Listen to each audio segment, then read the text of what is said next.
그 실패하고 억눌린 자가 사회적 약자를 위해서 글을 썼습니다. 책을 보면 사회적 약자에 대한 연민이나 측은지심이 많다는 걸 알 수 있어요. 순하고 성실한, 일명 착한 사람들이 희화화되거나 뒷담화의 안주거리가 되어서 빈정거림, 비아냥거림 대상이 되는 경우가 많거든요. 작가님 표현대로 법 없이도 살 사람들이라 법의 보호를 받지 못하는 경우도 많아요. 이런 분들이 자기의 선량함과 신념을 유지하면서도 자신을 지키고 보호하면서 살아갈 방법이 뭐가 있을까요? 저는 연대 아닐까 싶어요. 예. 사실 힘없는 사람들이 개별로 문제를 해결하기는 힘들거든요. 그래서 연대를 만들어서 또 좀 모자란 걸 채우고 또 공론화를 하고 이렇게 하면은 문제도 해결될 뿐만 아니라 그 과정에서 저는 위로를 받는다 그렇게 생각하거든요. 그런 뜻으로 생각합니다. 연대, 네, 알겠습니다. 연대 쉬우면서도 어려운 일인 것 같아요. 네. 다음 질문을 드려보겠습니다. 여기가 진주이다 보니까 제가 진주 지원에 계실 때 쓴 글, 진주 지원과 관련된 글들을 열심히 읽어봤어요. 근데 글을 읽으면서 든 생각이 이분 이때 정말 행복했구나. 일상의 행복을 많이 누렸구나. 이렇게 좋은데 1년 만에 가셨구나 하는 생각이 들었거든요. 실제로 어땠는지 혹은 뭐 가족들과 같이 와서 살았는지 이런 이야기들이 조금 궁금합니다. 그때는 이제 혼자 왔고요. 혼자 왔고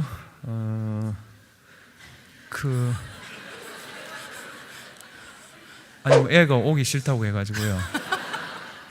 애가 뭐 초등학생인가 뭐 그랬는데 자기 친구들하고 헤어지기 싫다고. 저는 가족에 앞서서 개인이라고 생각하거든요. 개인에게 가장 중요한 건 본인이에요. 본인의 결정이 제일 중요하고 가족은 2차적이다.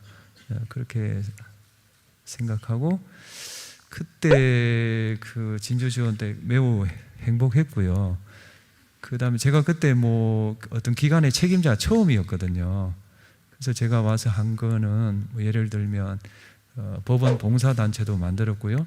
그 다음에 민원 안내실도 만들었고, 그 다음에 뭐 가사 당사자들 심리 상담하는 거 이런 것도 만들었고, 학생들 법원에 견학하는 그런 프로그램도 만들었고, 하여튼 좀 법원이 시민들하고 좀 이렇게 서로 대화를 나누는 그런 기회를 가지는 게 좋겠다 생각했고, 그때 이제 분야별로 이렇게 회식을 하잖아요. 그때 여직원 회하고 회식을 했을 때가 있어요. 여직원들 좀 이렇게 힘든 일 하시는 분. 그때 제가 했던 말이 농부의 아들은 판사가 되고 판사의 아들은 농부가 되는, 그게 전혀 부끄럽지도 않은 그런 사회가 선진국 아니냐. 제 아버지는 농부거든요. 그다음 여러분은 뭐 처지는 좀 힘들겠지만 여러분 자식이 판사가 될 수 있는 거 아니냐. 그렇게 말을 했는데 그 참석자 중에 한 분이 울었는가 울먹였는가 해가지고 저도 되게 짠했던 생각이 나요. 그래서 저는 가난했고 또 그런 것들을 좀 잊지 않으려고 노력을 했고, 그리고 좀 힘 있는 사람이 횡포를 부릴 때는 저는 좀 맞서야 되겠다.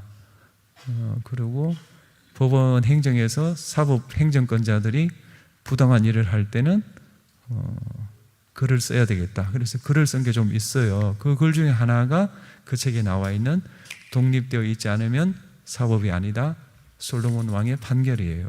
그 어떤 사건이냐 하면 법원장이 촛불 사건에 관련된 재판을 특정 재판부에 몰아준 거예요. 그래서 제가 볼 때는 그게 대단히 부당하다고 생각했어요. 여기 있는 재판을 법원장이 생각할 때 안전하다고 하는 재판부에 지금 옮기려고 하는 그런 거 아니에요? 그래서 거기에 대해서 그 글을 쓴 거예요. 그런 글을 썼던 것은 제가 뭐 애시당초 판사 될 생각도 없었고, 인권 변호사를 하겠다고 했는데 제대할 때 좀 자신이 없어서 지역법관으로 바꾼 거거든요. 지역법관이라는 건 뭐 서울도 안 가고 그냥 부산에 계속 있는 거니까 인상 같은 거 그런 거 뭐 크게 신경 쓰지 말자. 그리고 좀 내가 생각할 때 뭐 좀 옳다고 생각하는 거 이런 것들 좀 하자. 그래서 그 사법 개혁에 관한 글도 썼어요. 글을 썼는데 그 글을 읽어보시면 알겠지만 그 글이 굉장히 약합니다. 예, 무슨 말인지 알 수도 없을 정도로 모호해요. 근데 왜 그런 글을 썼냐 하면은 저는 글을 쓸 때는 상대방을 최대한 존중해야 된다고 생각해요. 그 메시지는 그 글을 본 상대방은 즉각 압니다. 세게 쓸 필요가 없어요. 근데 어떤 이들은 글은 엄청나게 세게 써요. 그러면 상대방이 그 불쾌감에 듣고 싶어도 듣지 않는 걸 저는 발견했어요. 지금 계속 하는 얘기가 똑같은데 아무리 의견이 다르더라도 상대방을 최대한 존중하자. 그리고 대화를 하면 뜻하지 않은 결과가 있을 수 있다. 이게 제가 계속 주장하는 거고 그게 한마디로 저는 호의라고 봐요. 그러니까 우리가 같은 국가, 같은 기관 이렇게 하고 있는 이유는 우리의 호의로 이 공동체가 움직인다 라는 저는 전제가 있다고 보는 거예요. 그래서 여당하고 야당하고 죽일 듯이 싸울 게 아니라 오히려 공통과제를 가지고 누가 더 유능한가를 경쟁해야 되는 거 아닌가. 그리고 때로는 협력하고 그러면 유권자들이 그저 판단하면 되는 것이지 왜 여당이 야당을 심판하고 야당이 여당을 심판하냐고요. 그 심판은 국민이 하는 거잖아요. 그런 데 대한 제 문제 제기를 지난 수요일 날 그 라디오에서 한 거고 그거에 대해서 설명이 좀 부족한 것 같아서 시사인 유튜브에서 한 거예요. 그래서 그 수요일 날 라디오 그 다음에 금요일 날 그 시사인 유튜브를 종합해 보시면 제가 꿈꾸는 또는 제가 바람직하다고 생각하는 사회에 대한 생각이 들어있고 그 내용이 이 책의 기본 정신이라고 생각합니다. 네, 뭔가 아주 많이 억울하신 것 같습니다. 네, 그 작가님의 호의가 굉장히 이렇게 다정하게 담겨 있는 글이 있어요. 이삭의 집에서 만난 소년과 정겨운 세상 만들기 꼭지는 자원봉사로 시작된 이삭의 집과의 인연이 나옵니다. 19명, 그때 당시죠. 19명의 아이들과 원장님이 공동체를 이루어서 살고 있는 곳인데 그곳을 돕고 격려하면서 이런 말씀을 하셨어요. 죄를 짓게 하고 나서 뉘우치라고 판결을 하는 내가 판사인가? 죄를 짓지 말라고 아이들을 사랑으로 보살피는 저분이 판사인가? 판사로 살면서 약간 자괴감이 들 때도 많았나 봐요. 이 문장을 읽어보면 어느 때 자괴감이나 뭐 그런 게 들었는지 좀 궁금합니다. 그러니까 따뜻한 말로 저 위로하고 선처를 하잖아요. 우리가 집행유예를 해요. 그럼 그 뜻은 이 사람은 다시는 그런 걸 하지 말아달라는 저희 그 요청이잖아요. 근데 그 사람이 몇 달 있다 저한테 다시 재판 받으러 온다니까요. 그러니까 판사가 중한 벌을 저지른다, 뭐 가벼운 처벌을 한다 이렇게 해가지고 문제 해결이 잘 안 되더라고요. 근데 그분 그 주 원장님은 이렇게 좀 힘든 아이들 19명을 키워요.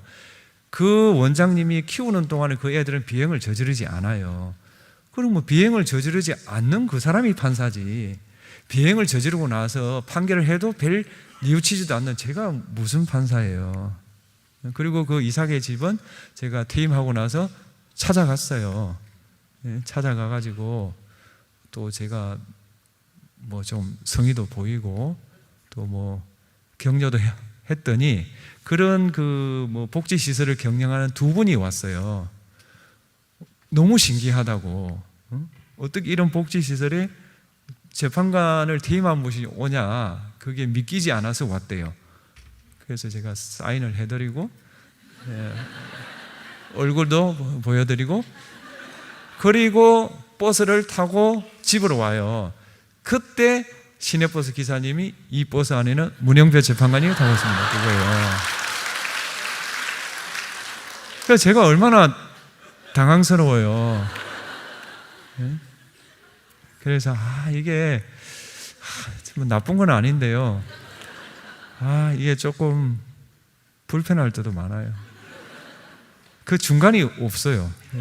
불편하지도 않으면서 그렇다고 또 뭐 이렇게 뭐라죠, 외면당하지도 않는 그 지점은 없는 것 같아요. 그러니까 뭐 어떤 사람은 뭐 역할이 없어가지고 힘들고, 어떤 사람은 막 역이 너무 많아가 힘들고, 뭐 그런 거 있잖아요. 그게 조금 이해는 돼요. 그날 박수 받으실만 하셨네요. 박수를 아무도 안 쳤다니까요. 박수를 안 치고 문영배가 누구 이랬다니까요. 그러니까 부산은 조용해요. 근데 서울만 가면 시끄럽다니까요. 그래서 부산 사람이 정상 아닌가. 그냥 담담하게 벗어 성격으로 대해야 되지. 아니 지하철 탔는데 사진을 찍자고 그러면 어떻게, 그거 좁은데. 하여튼 그래요. 네, 작가님의 사정은 그렇고, 예, 저는 이제 이 글을 읽으면서 의도적으로라도 사회적 가족을 만들어서 좀 인연을 맺으면서 챙겨가면서 살아야겠다라는 깨달음을 얻었어요. 먼저 모범을 보여주셔서 감사합니다. 네.